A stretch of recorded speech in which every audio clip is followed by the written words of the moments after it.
అది వేసవికాలం. ఎండలు విపరీతంగా మండుతున్నాయి. ఓ చెట్టు నీడలో ఒక గేదె సేద తీరుతోంది.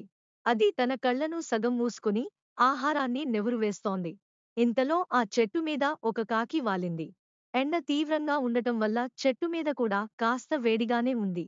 చెట్టు కింద చల్లగా ఉందని ఆ కాకి నేల మీద వాలింది. ఉరీ నేల మీద ఎందుకులే అని అక్కడ నుండి ఎగిరి గేదె కొమ్ముల మీద వాలింది. ఆ గేదె కాకిని అసలు పట్టించుకోకుండా అలానే కూర్చుంది. కాకి అలా ఆ గేదె కొమ్ముల మీద కాసేపు సేద తీరింది. ఇక ఎగిరి వెళదామనుకున్న సమయంలో కాకి తన మనసులో ఇలా అనుకుంది. పిచ్చి గేదె! నేను ఇంతసేపు దీని కొమ్ముల మీద కూర్చుని సేద తీరాను. దీనికి తెలియను కూడా తెలియలేదు. అంటే నేను ఈ గేదె గుర్తించలేనంత చాకచక్యంగా కూర్చున్నాను. దీనికి తెలియకుండా నేను దీన్ని తెలివిగా వాడుకున్నాను. అని కాకి తన తెలివికి తనే మురిసిపోయింది.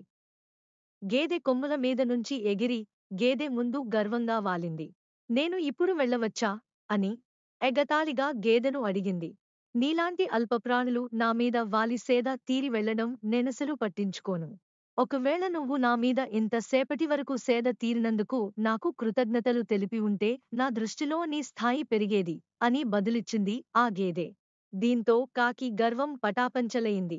సిగ్గుతో తల దించుకుని మారుబూట్లాడకుండా అక్కడి నుండి ఎగిరి వెళ్ళిపోయింది.